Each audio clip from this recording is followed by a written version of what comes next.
Hey everybody, welcome back to the Muscle Intelligence Podcast. I'm your host, Pakulski. As always, this podcast is evolving and we're always looking to bring you the greatest amount of value possible to ultimately allow you to live your greatest life in a body of love. And as the audience continues to evolve, as my desires continue to evolve, what I really think this podcast represents is this bridge between muscle and performance and longevity. And longevity can mean as much as health, it can mean vitality, it can mean feeling amazing, it can mean connecting deeply with yourself, whatever ultimately it means to you to live truly a life that you love. And I think a lot of people maybe go back and forth between, hey, do I really love my life? And to start having ways and resources to analyze, hey, do I love my life? And what aspects of my life don't I love? And which aspects can I improve? I hope you all take an empowered mindset to realize literally anything going on in your life, you can change.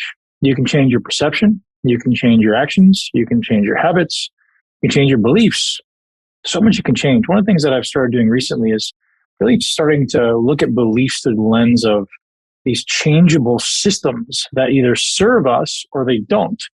And so if you have some maybe challenges you're experiencing in your life, perhaps it's time to start questioning your beliefs.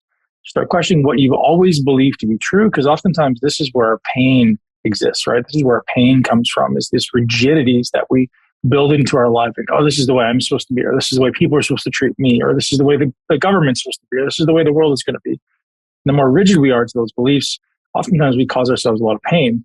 Now, some of those things are worthwhile beliefs that are ultimately very important to uphold. And so it's not necessary to always change your beliefs, but sometimes it's good to question them. And questioning them requires a high degree of awareness, a high degree of self-awareness, becoming aware of what you're thinking minute to minute to minute, what you're doing minute to minute to minute.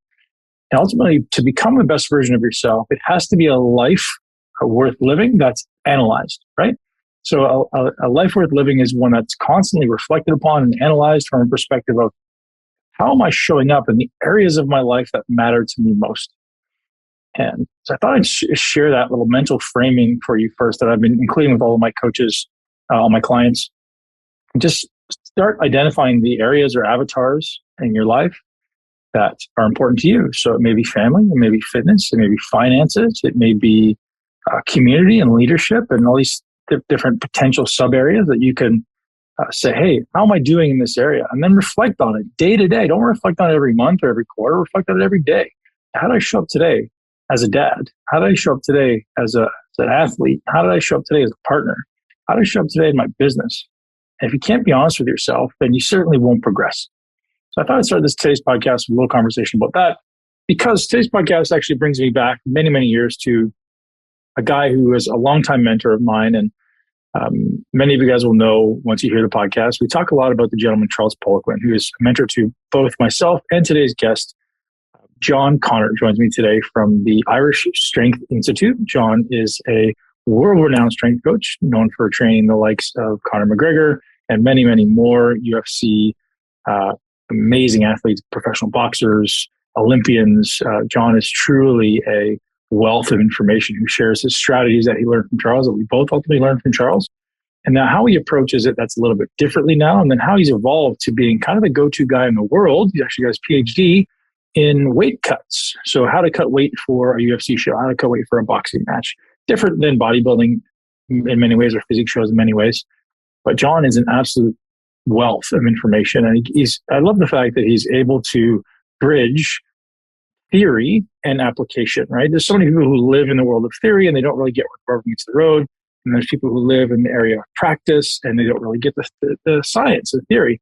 So what we try to do with this podcast is to bridge those things. So John's got a master's in exercise and nutritional sciences. And I said, he's just finished his PhD literally within weeks of recording this podcast on ultimately how to optimize weight cuts in the most healthy and most effective way possible. John has been working with Owen Lacey, who is a world-renowned strength and conditioning coach as well, who's evolved into so many more things in that, functional medicine and nutrition and beyond. John is a performance coach who owns a performance center in Dublin, Ireland. He's one of the co-directors and founders there. And he's been working in this industry for a very, very long time, on the realm of 20 years, similar to myself, a little bit longer. I've been working a little longer than 20 years, I think. But I think we're both doing this a long time. And it's really fun to share stories, to share anecdotes with someone as brilliant as John. So I hope you will garner a tremendous amount of information as we discuss such topics as programming and the actual program that everyone should be implementing first, if not at least a couple times a year. And I love John's approach. Actually, it's very similar to mine, just kind of done in a different way. Everyone who starts in my ecosystem starts with a program for what John and I will tell you about. And at the end of the podcast, we get into a lot of the details around how to really optimize for weight and some supplements that he suggests for his athletes going into the show. So going into, I should say, a fight. So today's podcast is brought to you by our friends over at Heroic. Brian Johnson has done it again with his third amazing success. All these evolutions of what started as Philosopher's Notes way back in 2007, I was consuming Philosopher's Notes. It evolved into Optimize.me. Now it's the Heroic.us. And the mission behind Heroic is to ultimately allow you to be the hero of your own story by providing you with the resources, tools, and ultimately access to the world's brightest people. And it's an incredible resource that I personally use at least a couple times a week. One of the greatest gifts that I receive from the Heroic app is that, yes, they've got a process where we can reflect on ourselves, so much as I said earlier, how we can ultimately reflect on being the best version of ourselves in very specific areas. But he's also got an incredible resource of the best books ever written, literally in the history of humanity, I think, and his amazing 6-page summaries and 10-minute videos. So if you want to read a book like, say, The Tao Te Ching, you're like, I've never read that. I'm not sure if I'm going to like it. It's a big investment to read any book as far as time. Maybe you can just go through the summary of this book and see, hey, is there some big ideas here that would be very useful for me at this point in my life? So rather than just reading one book that takes you 8 to 15 hours, we're now condensing time. So Brian has done an incredible job of curating not only the best information, but an incredible community, truly incredible community of amazing people. And if you're someone who aspires to be the best version of yourself, if you listen to this podcast, I'm sure you'll fit in right over at Heroic. Some of my favorite books of all time, from Angela Duckworth's Grit to Ryan Holiday's The Obstacle is the Way and Marcus Aurelius' Meditations. And gosh, so many more. Everything from business to health and fitness and mindset and happiness. It's just an incredible array of information. So sorry about such a long intro, but you can head over to heroic.us/MI. So that's heroic.us/MI. And you guys will get hooked up with some incredible offers over there. Brian's hooking us up, our listeners up with an exclusive offer. So enjoy the show, and I hope you guys all take advantage of this incredible opportunity. I know you've got some unique, kind of applications of your own, ways that you take all this information that you've accumulated over the years and apply it to, everywhere from Gen Pop to high performers. Yeah. So if you want to start off with a little bit about your background, a little bit about who you work with. I know you work with some people who are super high profile. You can choose to drop their names or not. It doesn't matter to me. I will. No, so I'm in the industry over 20 years.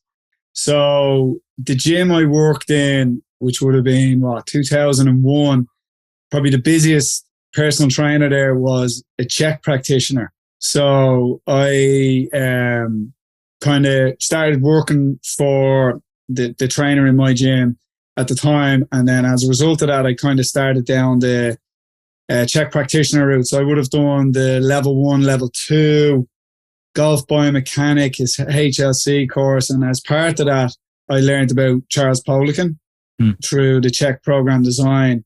So in 2004, I would have gone over and interned with Charles for a week. And this was around the time Charles was launching the PICP. So I decided to host him. So with my current business partner, Owen Lacey. So that's kind of how me and Owen got into business together, was we started hosting Charles' seminars. So we brought Charles over to Clontarf Castle in Dublin in November 2004. And then the following summer, I went and spent the entire summer there, where I was working under Charles and one of my main mentors to this day, Andre Benoit. And then from there, it was like myself and Owen basically flew around the world assisting Charles in the courses. And Charles being Charles, we ended up just teaching the courses as a consequence. He'd be like, okay, it's after lunch. I'm going for a nap. You guys teach whatever. And as a result of being on so many of them, I think Andre came back on the fold down about 2007, 2008. And then me, Andre and Owen started kind of taking the information and kind of changing the levels and putting it more into, I don't know, a structured format. So that kind of freed Charles up to teach other courses. And it would have been around this time, say 2009, we would have then connected with Straight Blast Gym, SBG, and John Kavanagh, and started training fighters. So part of that crew was Conor McGregor. So we would have started at that time, because the lads wouldn't have known much about strength and conditioning. It was a completely different world then, wasn't it, John? It was like 20 years ago. It doesn't sound like that long, man, but nobody knew shit about trading in 2001.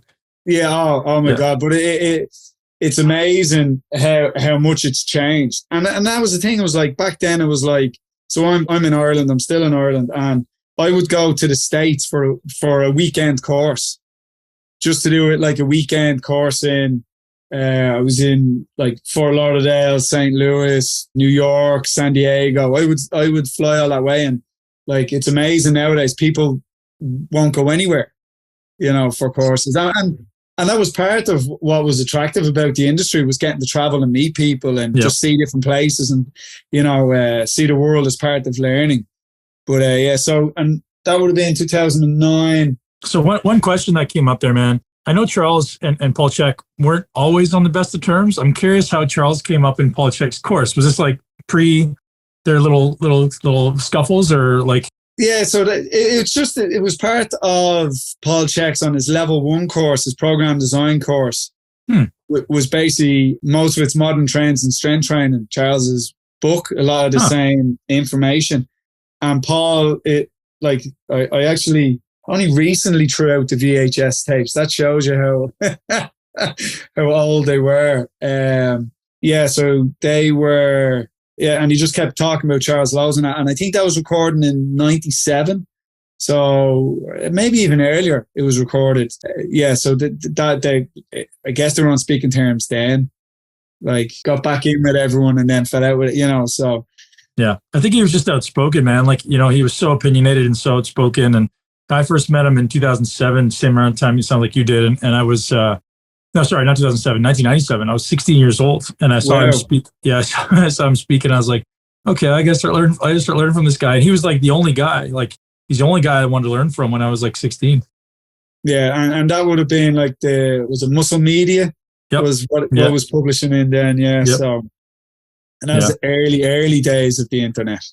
Yeah, totally. Yeah, I didn't even know what the internet was, to be honest, in the early days. Like, I learned from him. And then I went to see him at the Swiss Symposium, which I think was 1998. Yeah. Which is like the first ever one. Maybe it was somewhere in that range, 98, 99. And that was just like, explode. My mind just exploded with like all these amazing geniuses that were there. I mean, I don't know, were you at the Swiss, the first one ever? I think it was 98.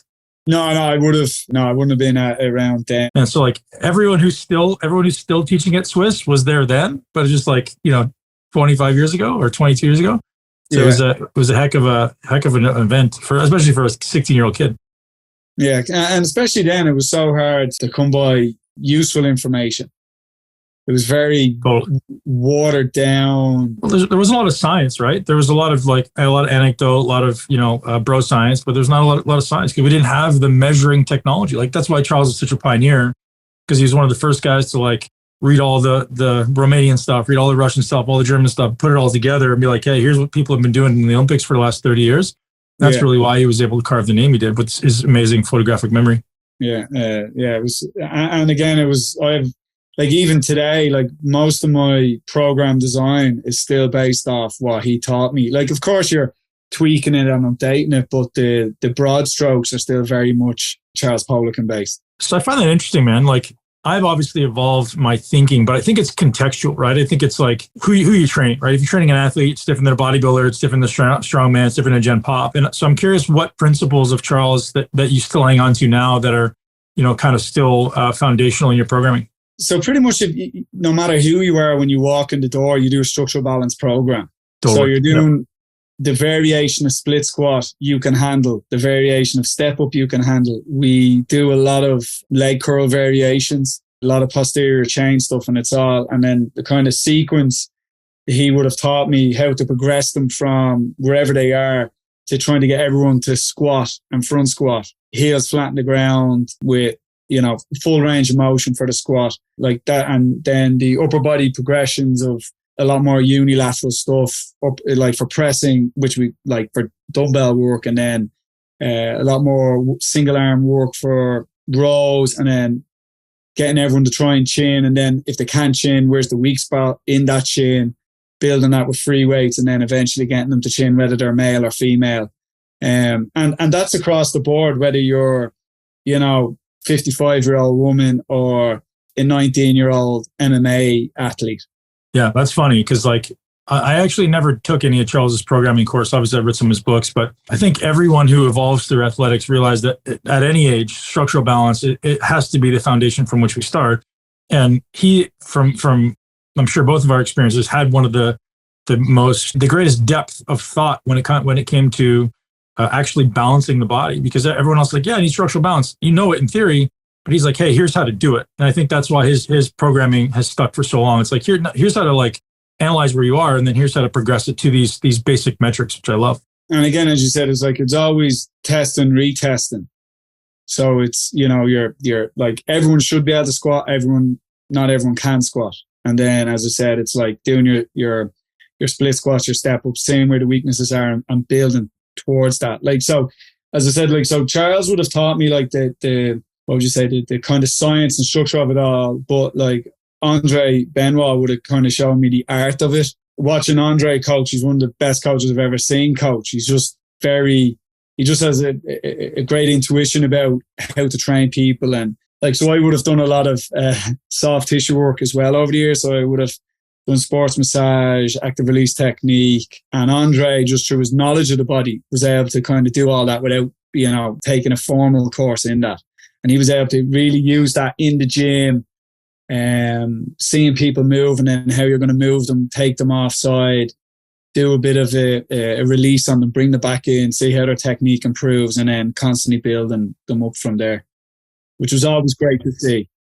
And one of the articles, or I think it was a video I saw on you were talking about like exactly what you just said, like whether you're a lady, whether you're an athlete, whether you're anyone, you got to start with the same basic stuff. And I think that's a really good lesson for people to take away, because there's so many people in my world who come in and go, I want to bench press, I want to squat, I want to do all these things, but you can't do all the basic foundational stuff. And so they're trying to hit the gas pedal before they know how to use the steering wheel, right? That's the best analogy, is like, can't use the gas pedal, man, until you learn how to use the steering wheel, right? So learning the steering wheel is like the joint control, the joint awareness, balancing left to right. People just have no idea how to do that. But even it's always like, what is their goal? Like, so in your world, is it more bodybuilders you're right. Still dealing with? Well, yeah, no, actually, to be honest, it's obviously evolved into like people just want to look, feel, and perform at their best, right? So it's not just guys who want to get huge. Aesthetics is what I mean. Like, I know it's not pure. Sorry, when I say bodybuilding, I don't mean getting on stage, but it's like structural balance. You can still build muscle, you can still build strength, you can still build speed. So you don't need to be doing sprints and power cleans to do that. It just depends on where the person is and taking them from where they are. Like, as I said, it's like, now that 55-year-old woman might start further back in the progression than your athlete, or they could start at the same spot and the athlete just progresses through it faster, but the thinking is still the same. The process is still the same. How often do you reassess structural balance? Like on a yearly basis, is it the type of thing where you just kind of go by feel now? You're like, this guy needs a reassessment or a reprogram, or is it kind of scheduled? Well, a big thing I've kind of got into through my studies, because again, it's trying to quantify stuff more, is I use a lot of force plate stuff because it kind of takes my eye out of it. So yeah, so we kind of go back to that, but it's, and this is something Andre would have taught me, was a lot of times for performance, you only need to be balanced enough. You create enough balance, and then you kind of, to get them closer to the sport or performance, they will come slightly out of balance. And then it's you back off and go again. Now, because of an athlete, you might push it closer to the edge versus general population. So like, for an example, it's like a general population you might do 3 cycles of structural balance, like, which could be 4 to 6 weeks each. Then you go to bilateral work, come back to structural balance, bilateral work, come back to structural balance, where with an athlete, you might do that 2 or 3 months of structural balance and 6 months of bilateral work, come back. You know, it just depends on the individual. And my problem is with the guys I train, I don't really have an off season. I just have, you're in camp, you're not in camp. So that's another thing with a lot of the MMA guys that I train and fighters in general. I tend not to deadlift with them at all because I think it's just too draining on them. And especially with MMA, there's so much grappling that their lower back tends to be beaten up enough as it is. And they're beaten up enough that back squats are very rarely done. If I'm squatting, I'm trying to front squat. So they spend a lot of time in structural balance because they're so beaten up. And there can be discrepancies between sides. I don't know if that's making sense. Totally, that makes perfect sense. Yeah, absolutely, man. That's great. Yeah, so much we can talk about when it comes to programming. So right now you're working with predominantly MMA fighters? The athletes I work with are predominantly MMA and a few boxers as well. But again, it would be like a 60-40 split of general population and then fighters. So how do you integrate, kind of autonomic regulation? Or is there any type of tracking of, total load, total volume relative to the recoverability? Like, how do you monitor? How do you insert the programming conversation into that? Yeah, so there's kind of practicality with optimal. So for a lot of these guys, we'll use HRV apps and then performance. A lot of these guys, they don't have the access or the money to kind of do the really high end stuff you want to be training. But as well as that, the force plate is a good way of tracking overtraining as well, especially if someone has had any type of lower body injury. So the discrepancy tends to increase the more overtrained they are. So you'll never be 50-50 between sides, like 50% through your right leg, 50% through your left leg. There'll always be a bit of a shift, but the greater the discrepancy becomes. So you're looking at the force newtons through the plate. Yep. So usually if it's like 10% is usually anything less than 10%, you're like, okay, we're all balanced enough. Yep. And as it starts to creep above 10%, you're like, okay, we might back off. So if I have someone fighting, we might, as part of their warm up in a training session, they'll do jumps. And if we see the jumps are starting to veer off what we want, then we might back off. And a lot of times so I train a heavyweight boxer at the moment, Thomas Carty. Last week he came in and we were supposed to do a front squat session. His numbers were off. So we ended up just doing an FST session. So fascia stretch. So that's all we did. And then that was Wednesday. Then on the Friday he sparred and he said it was his best sparring off the camp. So I think, especially for athletes, you have to train them hard enough that you do slightly overtrain them. But once you measure when to back off, you back off, super compensate, and then you're better. So it's trying to time that. And rather than just going, listen, just keep going. That's one of the worst things you can do. I wonder if you could walk us through your thought process around, like, someone walks in the gym, you want to test them on the force plate, you see a little imbalance. How do you make a decision on what direction to go? Like, you decided on FST. Was that based on tissue quality? Was that based on the autonomic, HRV? Was that based on, previous experience of what this person has responded well to? How do you make that decision? A bit of everything there. So it was like we're warming up with front squats. He's saying his hips are sore. He said he's feeling pain in the bottom position. So then I'm like, right. So he has a fight on the 26th. So this is real. You got to be careful territory. As he said, he's pain in his hips. He's warming up. And sometimes, yourself, you walk in, you've pain in your hips. You do a couple of warm-up sets. You're good to go. Fine. Yeah. So as I said, it's like he's giving me that feedback. We're progressing through load on the front squat. I always like to do split squats, front foot elevate with him as part of the warm-up, just stretching out his hip, putting him on the force plates. We'll do some jumps as he's getting more warmed up. And it's not freeing up. So then I'm like, right, we're just going to stretch and do some ART. And then, as I said, I told him to take Thursday off, took Thursday off, went and sparred on Friday. So I as I said, there's a little bit of the science in the force plates, his feedback, and then experience. Knowing I I think people try and overcomplicate it. It's just like, sometimes I think you can be tired, but as soon as you start warming up, you're ready to go. And I always kind of use the warm up as part of the assessment tool. If you're not improving, let's shut it down and we'll do something else. And it's easy for me as well, because I have these different tools. Like I've done ART, I've done fascial stretch therapy. So it's not just, all right, see you, go home. At least they can still get a benefit of being there with me. Why the emphasis on unilateral work? I think that's something that's kind of not always discussed or not always understood. So I'd love it if you could just discuss why you feel like it sounds like that's big part the majority of your stuff. Yeah. Yeah. A lot of it's to do with the lower back. So if I'm loading you through squats or deadlifts and you're going one side, there's a huge amount of, like, how does the lower back hurt itself? Rotation and twisting. Flexion and rotation. If you're squatting and deadlifting and you're going one side more than another because of maybe flexibility deficit or strength deficit, then you're going to end up chewing up your lower back. And eventually you can't train it all. And as I said, I think it's through working a lot with MMA guys, because of the grappling aspects, a lot of their backs hanging on by a thread as it is. So there's no extra benefit for me, loading them with squats and deadlifts when there's probably only so many reps in that back, that it's better to be like in a split squat position with an upright posture. I'm able to train their legs. And then as well as that, they especially say, now it's more prevalent in boxing, where you lead with one leg, so you create deficits through that.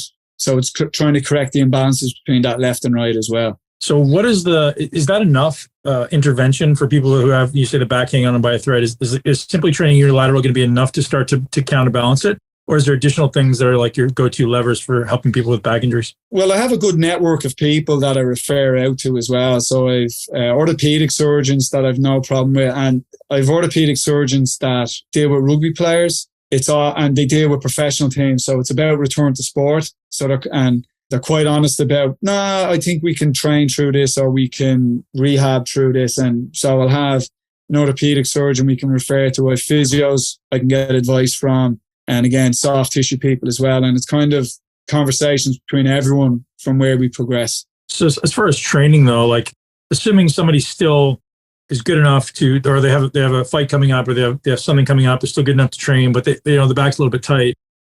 What is the typical thought process for? I know it's a very hard question to answer because there's so many different potential challenges. But yeah, so like if it's a program design, so say you're doing lower body, then the program becomes, we have to maintain a neutral spine as much as possible and save the flexion for your MMA training. So if they come to me, it's split squats, step ups, leg curls, and then I'll remove any type of flexion work. Now you might say there could be a certain level of detraining. I really like the kind of hip bridge kind of progressions. And so I'll put them on the floor and do that. So it's the least amount of pressure on their lower back.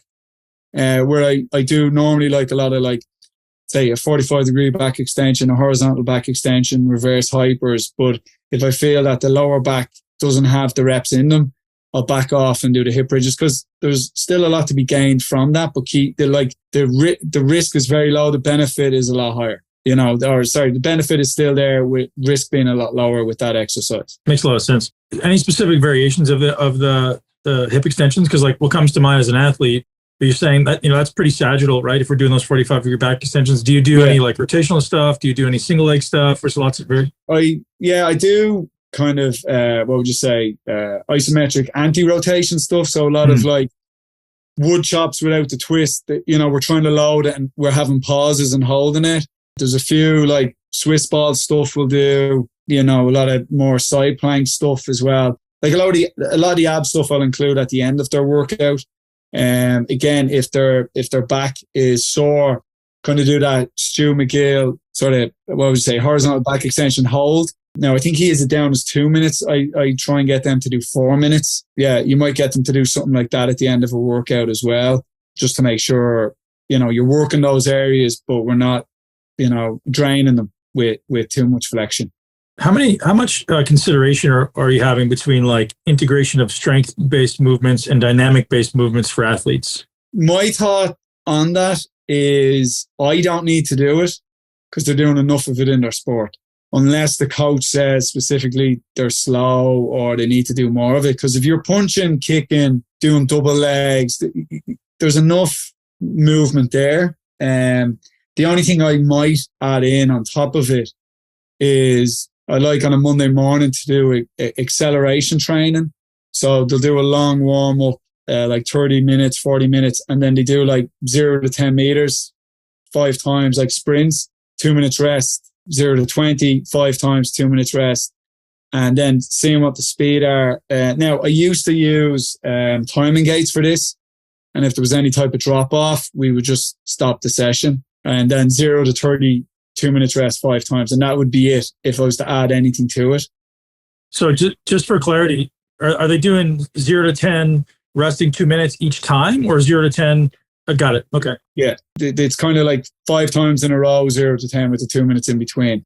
Now, I might, within the gym, I really like contrast training just before a fight. So a heavy lift followed by a faster lift.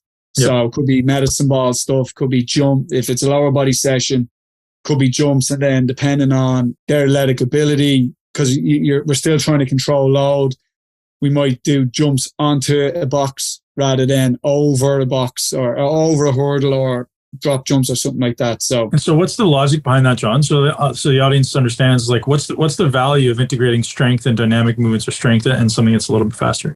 So we use it. The heavy lift is used as a way of like firing up the nervous system, and then you're basically following it with an explosive lift. So it's, again, this is something I would have learned from Charles and Andre, and they would have used it for years with their Olympic athletes. So just as a way of like heavy, load up the system, and then the nervous system is fired up and you follow it by a fast lift. Yeah. So one of the things that I've experienced with myself personally, and then other clients, is there's definitely some degree, at least for me anecdotally, is there's some degree of loss of acceleration when I train with too much strength training. Like if I'm doing very much like grounded strength training, I actually lose accelerations and I lose the dynamic nature of my body. Right. Yeah. So as a guy who trained bodybuilding for 20 years, I was very sagittal. I was very like, I can go one direction as fast as anybody, but if I have to change directions, I'm fucked. So right. I'd always try to or recently, probably in the last 5 years, really try to have these multiple types of contractions integrated into the workouts, where it's like, hey, I want this thing to get strong and excite the nervous system, but I also don't want to lose the dynamic nature of my body. So I try to have some things built in where I'm like having to change directions, having to accelerate, having to do, some jumps, some plyos. And my body just feels so different. So I've gone from, feeling like the Tin Man sometimes, feeling like a rigid strong man, walking around like Tin Man, to a guy who's still very strong and still can maintain a much more dynamic nature of my movement simply by integrating something that you're saying. Yeah, no, but definitely with, say, people that maybe aren't doing a sport. Like I really like, if you look, I think you can just Google it, and the force velocity curve, and where certain lifts fall on the force velocity curve. Right. But basically, your highest force, lowest velocity would be like a 1 RM squat. Yep. And then your highest velocity, lowest force would be your sprint. And then there's loads of stuff in between on that point. So, and exactly what you said there, I would have found that with my own training, because I all I did was lift and I stopped playing sports, that when I went back playing sports, I'm like, fuck, I'm slow. And I know they do a lot of stuff on the intent, once your intent is there, but I still think if you want to be fast, you have to train fast. You have to do fast both things.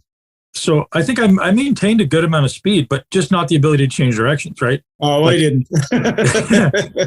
Yeah. Yeah. So but again, I think you adapt to what you do as well. Totally. So in your programming, are you considering like obviously sagittal movements, frontal movements, vertical, horizontal type movements, or is it predominantly just like, let's just get strong in these joint positions? In the gym, it would be more sagittal based, but I always, I do a session where I put my fighters, they all come together regardless of weight class, and we do a modified strongman session. So there would be a lot more dynamic, rotational, all different things, like single arm farmer's walk carries, a lot of sandbag stuff, a lot more medicine balls, a lot more carries, and we would do a lot of sprints with change of direction as a way of kind of keeping that athleticism there as well. But as I said, for a lot of those guys, within their sport, they're doing crazy athleticism. So, but again, and within that session, depending on, we do a few of those sessions for people in our gym as well. So that kind of the reason I like it as well is like, I think of modified strongman training as like safe CrossFit, where you can get that kind of horrible feeling people like from CrossFit, but keep it a lot safer.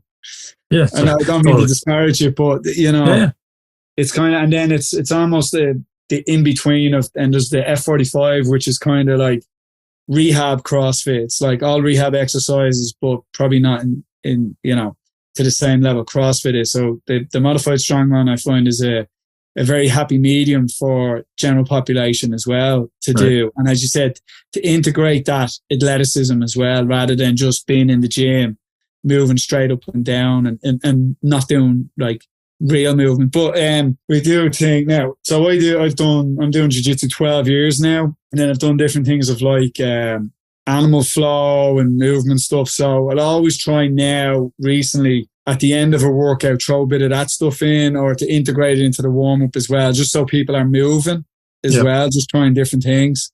And you know yourself, as you get older, your warm-ups for yourself and your clients tend to be longer than they were 15 years ago. So there's a lot more taking your time, a lot more warm-up sets. So trying to integrate a lot of that movement stuff, as I said, as part of the warm-up as well, and maybe more difficult versions of it at the end to finish people off. And I remember a workout, I think I was probably 26. I was training with Steve Kukel. I don't know if you follow bodybuilding. I was training with Steve Kukel. I was in Texas at the old Metro. So like not the original Metroflex, but the one that was in Yeah. We walk in the gym, it's hot, it's 105 degrees or something. And we started with the 110-pound dumbbells, like first set on presses. we're like, this is just like now, like I couldn't, like picking up the 40s. I'm kind of like, let's see how it feels today. Like just starting as my first set back then. Yeah, like, you do your band work, you do your activation. Totally. To be young again, right? So what's something that you've accumulated? I know you've been such a student, such a persistent student for the last 20 years. What's something you've acquired in the last 2 to 3 years or 2 to 5 years that is a great addition or a new addition to your thought process or a new addition to your training process? In the last 3 to 5 years, actually, just what we were talking about there is like longer warm-ups, less work sets. So from, as I said, the structure I would have used is like if your A's, which is your primary objective, your B's, and then your C's. So it's a lot of times I'll still probably do as many sets on the A's. So say, for instance, you're doing 6 sets of 3s on the A's. I'll still do them, but I'll take a lot more warm-up sets to get there. If you're doing chest and back, I'll probably only do it for the A1, A2, like a dumbbell press with a chin, and then B1, B2, B3 is shoulder work, rehab work, where in the past there would have been, let's rush through the warm-up sets, get onto the work sets as quick as we can, and then we'll add in more work sets for B1, B2 for the same body parts, where I've backed off a lot more on that. And as I said, it probably like as well using more of the recovery, like cheaper, I wouldn't say cheap, but like apps like the HRV, the Oura Ring. Like again, are they, even like the Apple Watch stuff, are they accurate or 100%? No, but they're, I use them as part of a tool to assess how that person is feeling. I would probably use that a bit more to be like, okay, today we stretch. And again, as I used the example of the boxer earlier, but again, it could be an executive coming in. So with things going on in technology world, I have people that work for those companies that literally found out by email today that half the staff have lost their job, and then they're fearful of losing their job. So they come in stressed out of their mind, and you're like, you know what? Today we'll just do a stretch session. Or you might go, listen, I tell you what, we're going to warm up on the bike, and then we're going to go out and push the prowler, really just jack up the heart rate, feel like crap, go for a little bit of a cool down, and then we're just going to stretch. So they've only done 5 minutes of hard work, and then they've just, recovered them for the rest of it. So, or people show up, newborn kid, have slept for 45 minutes. You might be like, okay, we're just going to work on some mobility today. And it's funny you say that, man. Yesterday, I was literally thinking the same thing. I was like, so many people live this life of like existing in their head, this constant rumination. And I was thinking yesterday, the greatest way to get out of your head is to do something hard, right? Because when you're doing something that's hard in the gym, no matter how long it is, you simply can't be in your head, right? Because there comes a point where you're like, your lungs are searing and the muscles are burning and Like you literally aren't able to be in your head. And I think that should be like prescribed as medicine. Like, hey, you need to do this short amount of exercise for people who are anxious, who are depressed or whatever. And again, I know there's clinical things that are happening that are not going to be solved with exercise. But in some cases, some people would just ruminate in their mind. And like I was doing something yesterday, I was like, and when I went into the session, I was like in my head, a lot going on in my business, a lot going on in my life. And I went in and I was like, all right, I'm just gonna lean in on this, and I'm just gonna go and go and go and go. No time duration, just like I'm gonna go till I can't go anymore. And it wasn't long. It was super intense. By the time I was done that, I was like, all my worries had fallen away. I had this huge rush of endorphins. I was laying on the ground and I was like, all right, I'm good now. Let's start the workout. And I think just offering that lever to clients to just like, hey man, when things are hard, take 10 minutes and like go do something that literally doesn't allow you to be in your head for a little bit to allow you to start to feel better. I think as well as like, just say for instance, for intense, as you said, that sort of stuff where it's like, maybe if you're doing strength training, there's too long a rest in between, where if you're doing like maybe joint sets and bodybuilding, things have to go away. If you're doing like prowler runs with very little rest in between, as you said, you forget about everything else. And I think like you said it there, it's like, it is meditation. Meditation is you're on the task at hand. The rest of the world goes away. Now, some people can do that with sitting down, breathing, chilling out. I can't. Maybe that's a weakness, but like I use jiu-jitsu a lot for that. Like when someone's trying to choke you unconscious, you're not really thinking about, oh, I've got to pay this bill, or Totally. You are there. You're nothing else matters. I think that's a big part of why certain sports take off and they did develop this huge following, is like the state they induce allows you to feel some sense of presence, right? It's like, you think about like mountain biking or anything that induces a sense of flow. Like people are like, you got to be present or you're going to die, right? Or you're present or someone's going to choke you out. Like, I think that's why people enjoy these sports, even boxing, right? Someone's coming to try to take your head off. Like you better be present in this moment and like be calm, chill out. Don't bring your stress in. Otherwise you're going to get killed. Yeah. No, I totally agree.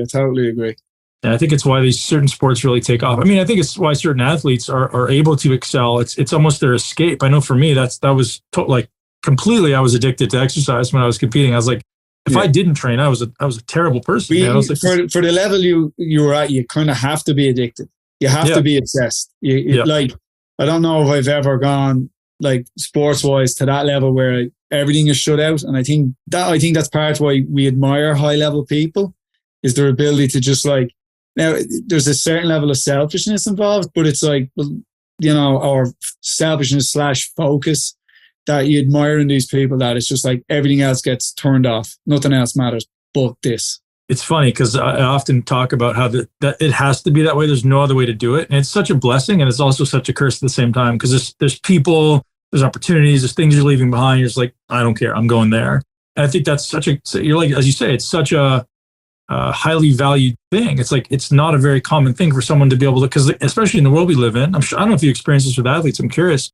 Like there's so many things pulling your attention right now. We got instant gratification everywhere. There's not a lot of athletes who will kind of go underground for a while, train for a couple of years, come back and just be exceptional, right? Everyone's I'm on social media doing this. I'm getting pulled in that direction. I got to fly here. I got to do that. So the training almost becomes this secondary to like self-promotion, right? And I think that's been a big faltering, a floundering of professional, well, certainly bodybuilding. I can't speak for other sports, but it seems like, everyone just wants to have abs now instead of being like, hey man, how do I lay a foundation for long-term progress and actually be a great athlete first?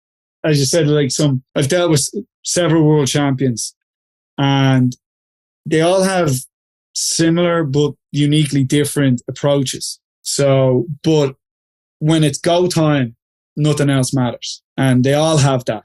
But how they get there can be very different. Some people are like super relaxed. So there's an Irish fighter, Carl Frampton, is a boxer. So he would have unified super bantamweight and won a world title at featherweight. And he was literally like chilled out, listening to music, eating dinner, chatting to people, right until his whole thing was, I'm not fighting until my gloves are on. Nothing else mattered to them. And then I've other people who it's like when they leave their hotel to go to the arena, they switch on. And then other people, it's like the moment they wake up in the morning, switch on. And dealing with like fighters, and again, like UFC champions, guys who've maybe a 50-50 record in UFC, but they all talk about that ability to be like, and the guys who succeed the most are the people who are like, my best performances are on the night in the cage, where other lads who never quite hit that are like, geez, I've beaten people in the gym that are way higher quality than the people I've lost it. You know, so it's interesting to see their process as well. But as I said, it's like the world champion guys, when they're just on, you know what I mean? And I think that's part of why, you know, and that's why we put them on pedestals as such. And this goes for sport, business, people that can just like, when they're high performers in any field, you know, when they switch on, that's it, they're on and they're ready to go. So interesting. I don't know that I knew how to turn it off when I was, you say like some guys turn on the day of the fight, or like, I don't know that like for 15 years I ever knew how to turn it off. Like I was so thinking of that one thing and obviously dismissive, or often dismissive of people, of things other than my goal. And I don't say that to like boast. I say that to like, I wish somebody had been there to tell me, hey, there's another way. Like you, to be able to, I always say, I talk to my current athletes, I'm like, you want to be able to tap into it, but you also want to be able to step out of it. But I think as well as bodybuilding is unique in that compared to other sports, it's a lot more full time. Yeah. You know, it's like, even like, so say for instance, with a lot of sports, it's like you perform on the day, where in bodybuilding, of course, you have to show up for the show, but it's weeks and weeks of preparation that if you veer off slightly, like a couple of percentage of body fat is huge, where in most sports, a couple of percentage of body fat, who cares? Where I think there's a bit more of a unique mindset involved in body. Like the most obsessed people are physique people. Probably.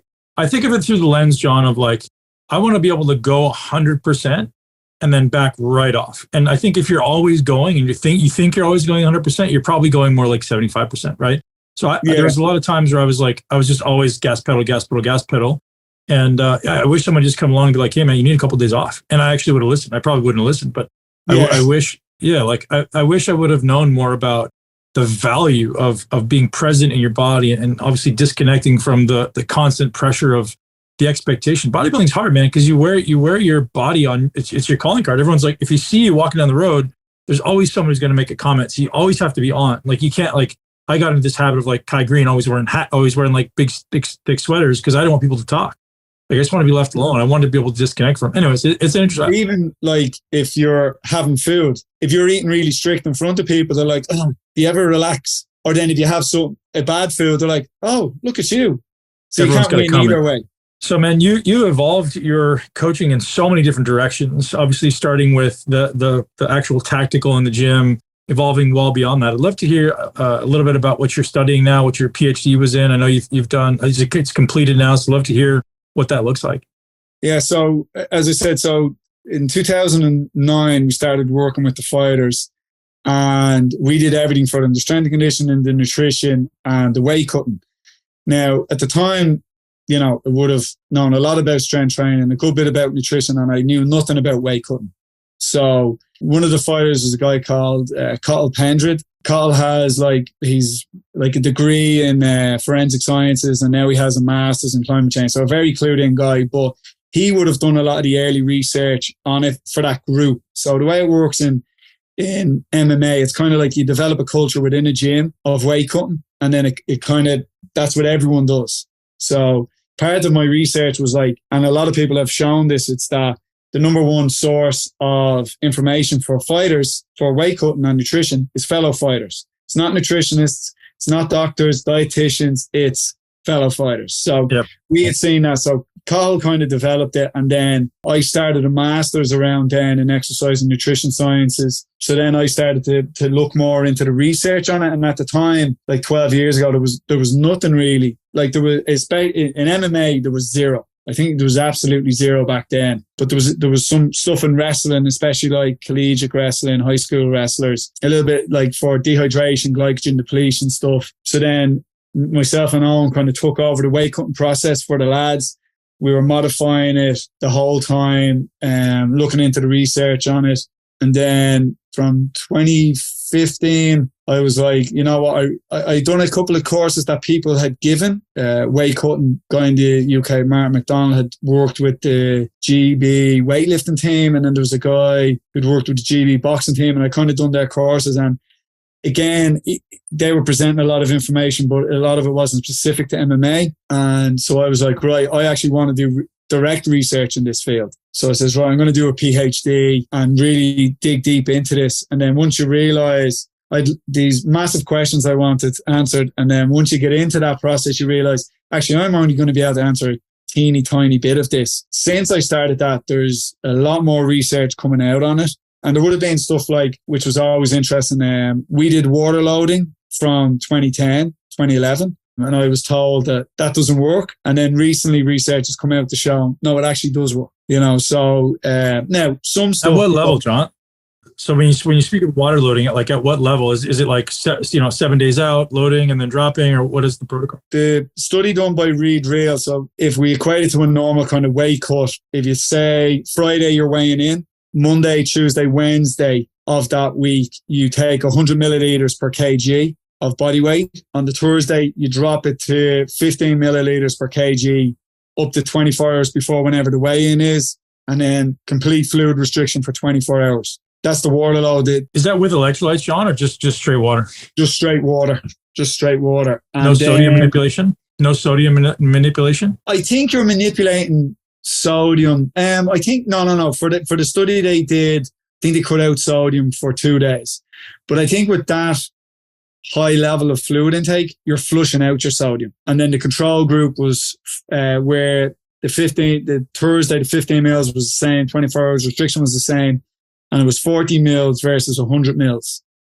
And the water load group lost more weight on the scales. I think aldosterone was slightly different, but everything returned to baseline after 24 hours of refueling and rehydrating for them. So, so we've been using that now. We didn't have those exact numbers. And this is where, what would you say, bro science versus the actual science. So we had lads who were 100 kilos drinking 10 liters of water a day, and it was working for them. And they were telling 60 kilo athletes the same thing. So the 60 kilo athlete is drinking 10 liters of fluids a day, versus it should only be 6, Now, the 100 mils was just pulled out of the air as a starting point. You might find 80 mils or 120 could work worse or better. You don't know, but that's the starting point for the research at the minute. Another group out of Malaysia did it as well, but they did it for, I think it was 10 days of water loading. But I don't think the percentage drop wasn't any bigger than the Reed Real group in Australia. So 3 to 4 days seems to be optimal for the water load for weight cutting. Yeah. And your PhD was on something slightly different than just the water load, right? Yeah, so I wanted to replicate that water load study, but the practicality of it, like the expense of it, trying to test hormones is so expensive because I was self-funded. So I was like, all right, what can I test specifically? Money-wise isn't the most expensive. So I went in and studied hot baths. So hot baths I used a lot. And the early research, because the questionnaire didn't include them, it didn't show up. But now questionnaires that look into it include it, and the percentage of athletes that use it is really, really high. So we were looking at if there was a difference. Well, we were looking at 2 things: the overall weight loss from it, and was there a difference with salt, specifically Epsom salts or no salt in the bath. And this is the thing: is why you have your biases. And at the start, I thought it was going to be a huge difference between the salt group and the non-salt group. There was no difference at all between them. And the first study, because of ethics, we could only heat the bath to 37.8 degrees Celsius. I think it's about 100 degrees Fahrenheit. So then the feedback we got from that was it's a lot colder than what we normally use.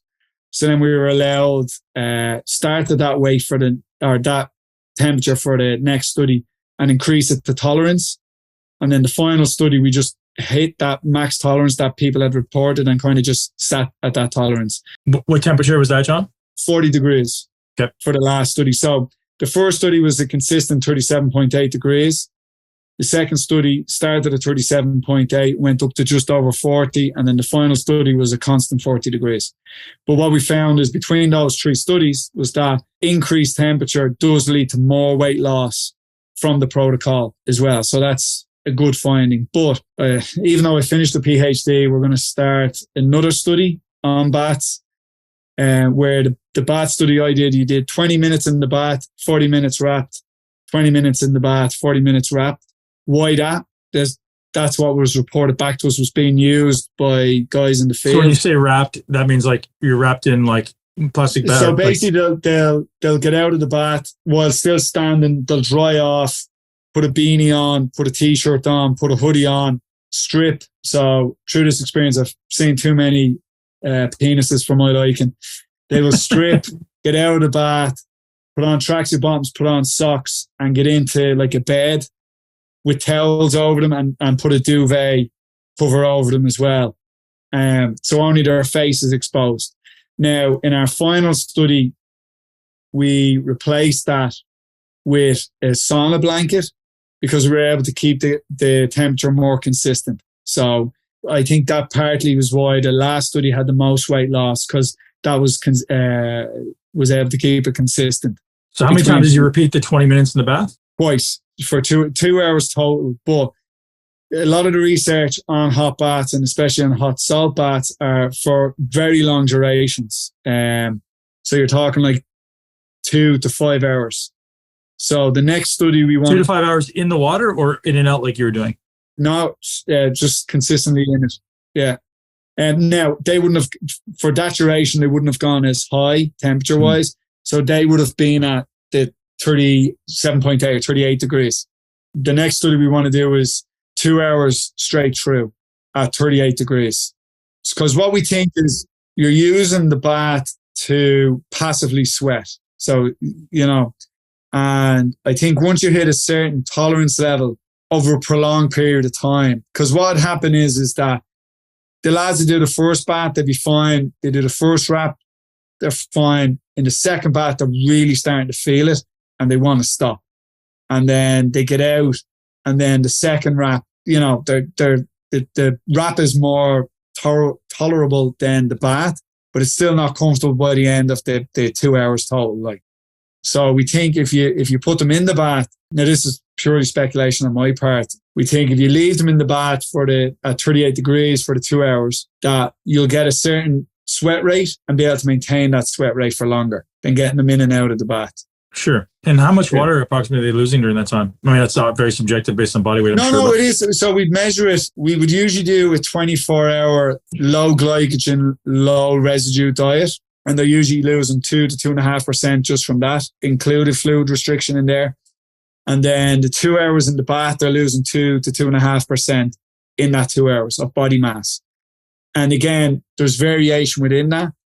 Within that 24-hour period, 24 to 26-hour period, we had some people lose 8% body mass.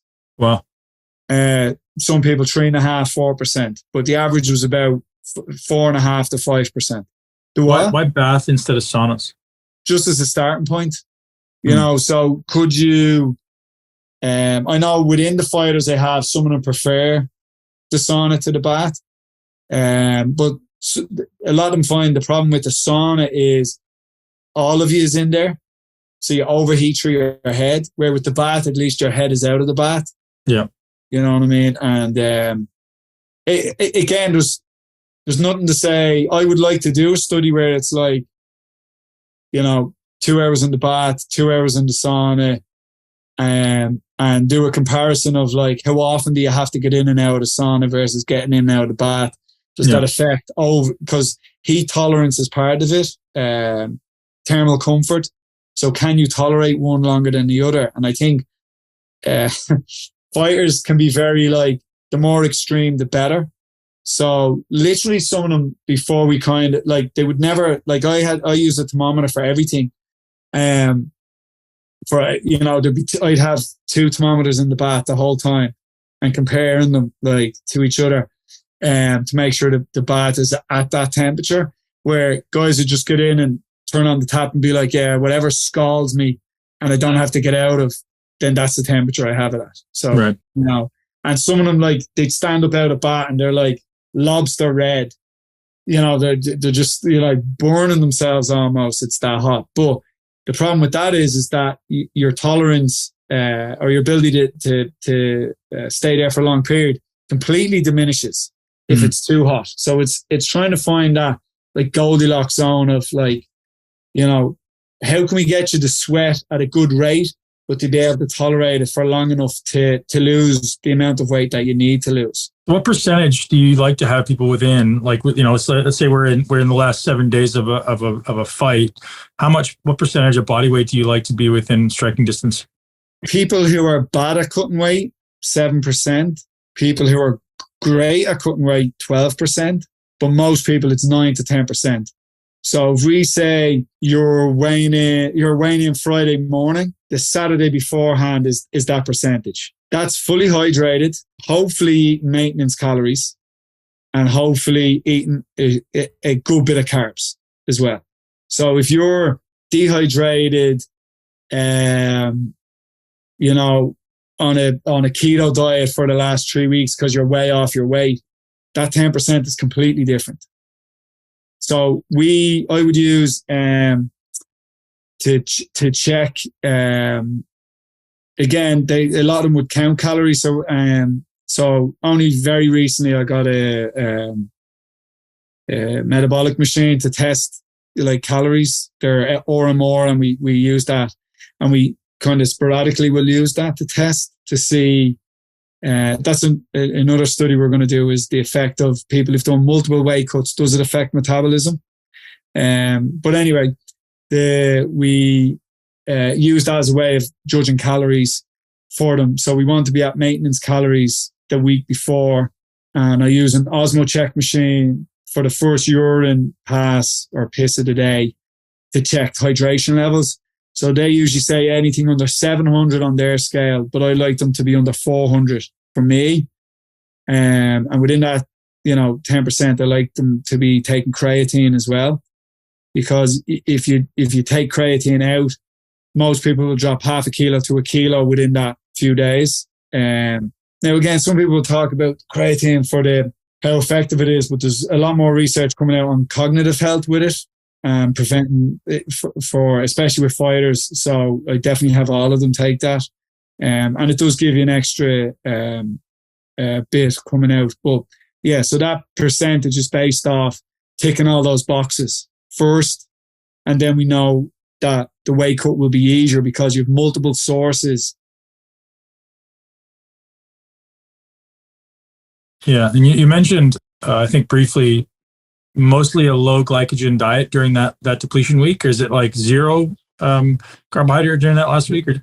Again, I'll take the Friday as the day you're weighing in. They'll start on the Monday or Tuesday, depending. And then this is why we'll always try and track and be very accurate for that week, so we're able to make adjustments up or down. So you might find someone starts like low carb, low residue on a Monday, drops like 2 kilos the first day, but only drops half a kilo for the rest of the week, but then feels like shit. Where other people might drop a little bit every day. So if they drop a lot and then very little, we might only do it for the Wednesday and Thursday of that week.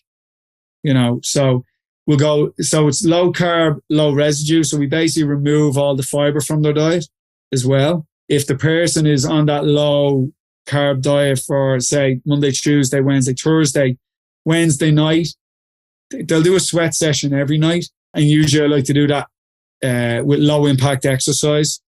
So before that session on the Wednesday evening, they'll drink 50 grams of carbohydrates. So whether that's a carbohydrate mix, a Powerade, a Lucozade, I don't really care. Just because I can't remember the enzyme, if you're low carb for too long, the enzyme drops. So then when we refuel, we can't access the glycogen stores. So we might refuel the glycogen stores, but come Saturday night when they're fighting, and really that's all that matters, they need to be able to access those glycogen stores. So if you're low carb for too long, carb load, yeah, you might put weight on in the scales, but you can't perform as a result. I was curious about managing cortisol during that time, because obviously, you know, I'm guessing their training load is very, very low during that week, and very low.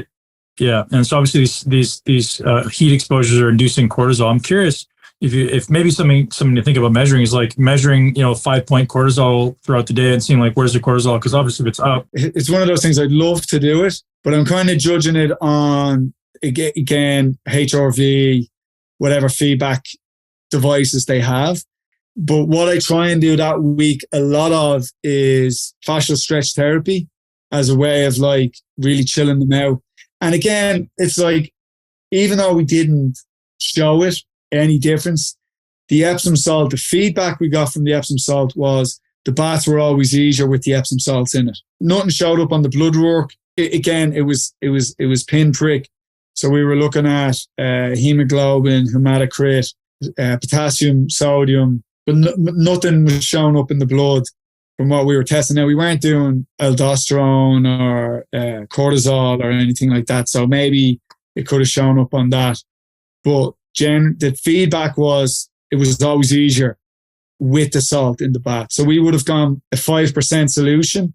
So in a 125 litre bath, small bath, we'd have 6 kilos of Epsom salts in the bath.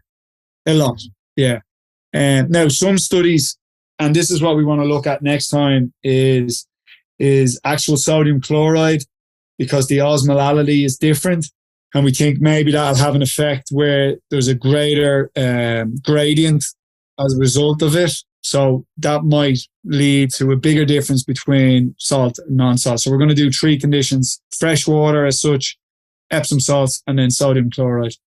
Is there anything, John, that you've heard people doing that they really shouldn't be doing during weight cuts? I'm sure there's a long list of things, but like, I just want to give the audience kind of an idea of like, hey man, you may have heard this from these fighters. Don't do that. Stay away from that. I think the biggest mistake is literally just being too fat, you know, and not in the process itself, but most of the time when guys miss weight, like, yes, everyone loves all the fancy stuff of like talking about, you know, the low glycogen diet, the low residue diet, the water loading, the different types of how to conduct the salt baths. But a lot of times you miss weight because you're just too fat. You know what I mean? And the biggest mistake people make is they don't get lean enough the week out from a fight. Or again, like they're lean, but they might be 10% above, but they're dehydrated and they've no glycogen stores. So even though they're at that 10% limit, it's not a true 10%. They could just be too big for that weight class. Speaking about like the reload, or let's actually one thing even before the reload, electrolyte balance. Someone gets into, you know, day 3 or 4 of this depletion. They've lost, you know, almost 10% of their body weight. Do you ever get people who are cramping or having a hard time just like getting through the last time? Is there some way to, you'd have some intervention as far as like, hey, don't want to put a bunch of water back in, but we want to make sure we're balancing electrolytes? I personally speaking, don't have them cramp a lot. And I think part of that is due to where they're starting from. They're starting from a good position so that when I flush them out, there's enough reserves there that they don't start cramping, and their diets in general tend to be good by the time they get to that point. I don't have any interventions because, yeah, it doesn't really happen. Now, I know for what I do versus say what physique people do is very different. Yeah. Because I just care about the scales. So I know there might be similarities in what we do, but the nuances are different. So I wouldn't really, as I said, there's definitely something to do with the salt, but it's like flushing the system out that allows them to just piss out more. Yeah. So as far as then the reload, like, do you have some process you go through? Is there certain things you're prioritizing, like sodium, Yeah. So I'm not sure if it's a brand over here, Diorolite, which is basically, you know, your electrolytes, and I mix a lot of that in. I like them to have coconut water. Now, even though this is the problem with research in general, is it can be very black or white. It's significant or not significant. But if you look at the effect size, that coconut water does have a small positive effect size for rehydration. So I'd always recommend at least 1 litre of coconut water post. But my two priorities when they're refueling are fluids and carbohydrates. It's 8 to 10 grams of carbs spread throughout the day from the moment they weigh in to when they go to bed at night.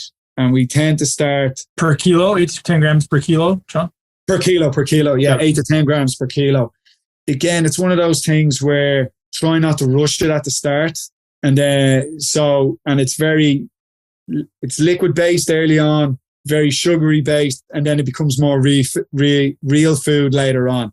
And I always want a mix of it. So I want a mixture of oats, different types of rices, different types of potatoes, rather than just one type of food. I want lots of different carbs. And it's like, you know, like the gels they take, they might have some of that. And it's, you know, so as they're drinking their rehydration drink.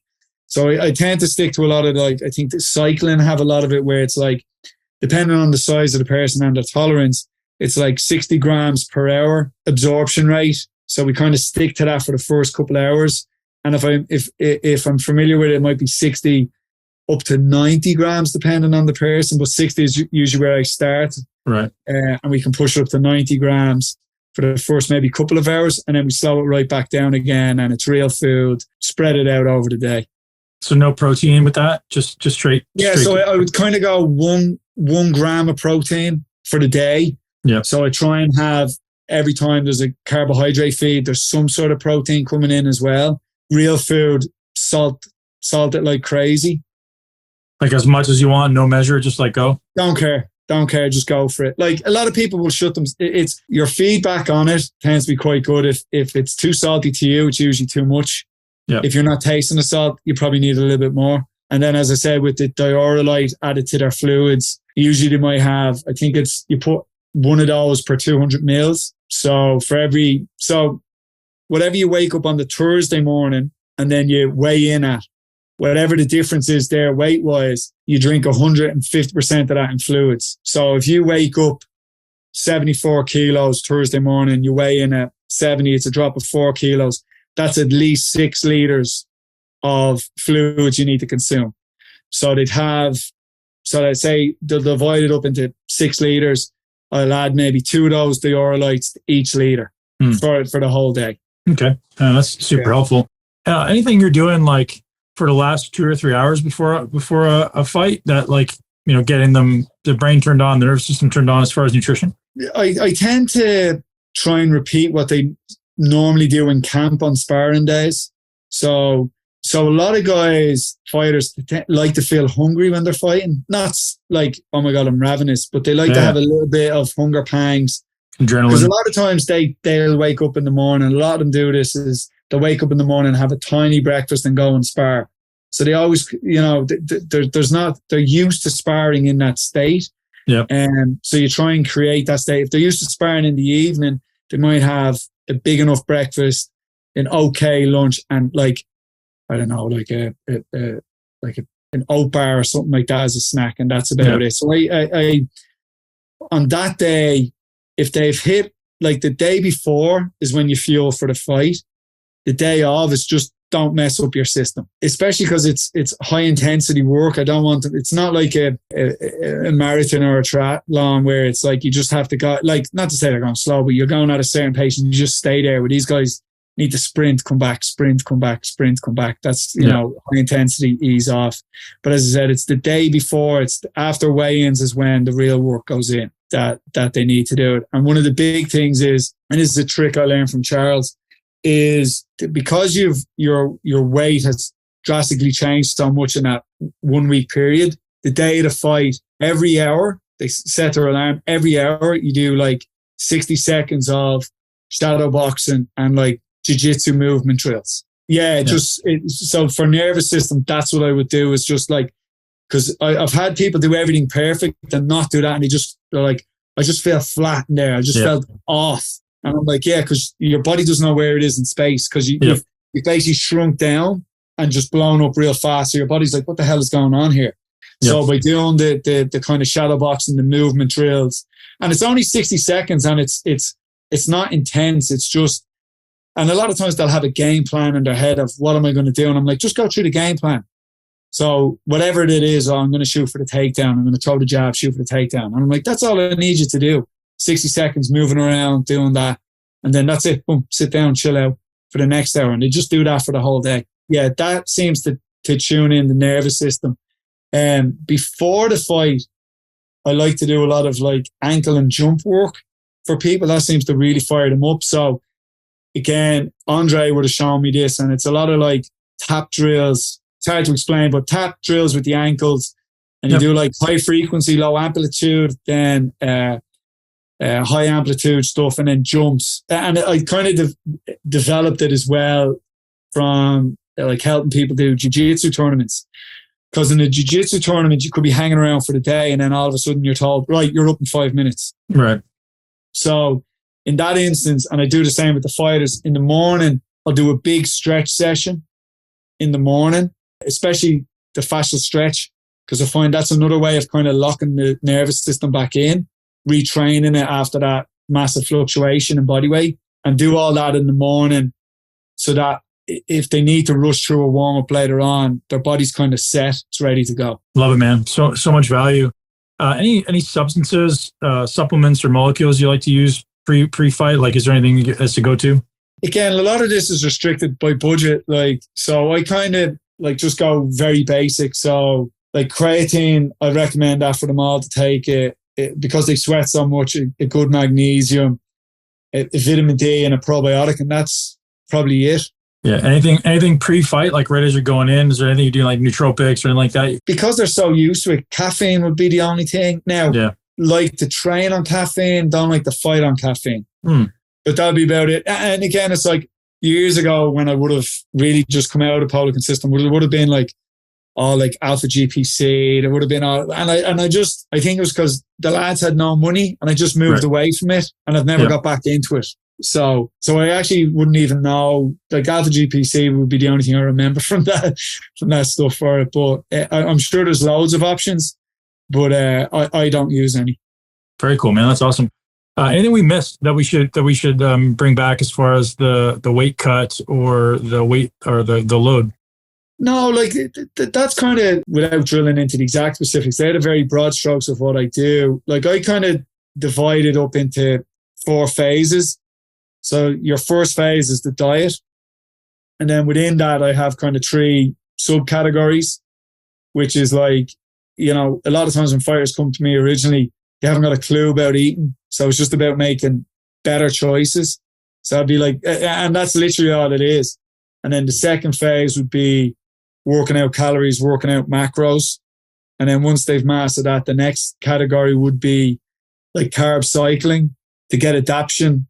A lot of it is based off stuff from Team Sky for the cycling. They do a lot of that to change VO2 max, like when you switch from fat to carbs as an energy source. So there's a paper by Impey that goes into a lot more detail, and there's a guy, James Morton, has produced a lot of research on that as well. He worked for Team Sky, and that would be of the third subcategory, the first phase. And then the second phase is the weight cut. Third phase is the refuel. And then the fourth phase is between, you know, one fight camp and the next fight camp. And this is where people completely mess up, where they get shredded and then they get fat. They get shredded, they get fat. So the weight cut procedure is way easier if, like, I let the guys go a little bit mad for a week, 10 days. And then it's like, right, let's lock it back in. Because what you want is, it's easier to cut from, if you're eating 3,000 calories, 3,500 calories as an 80 kilo man for 10 weeks to then do a weight cut versus being down at like 1,700, 1,800 calories because you fuck the diet and you really have to get aggressive with it.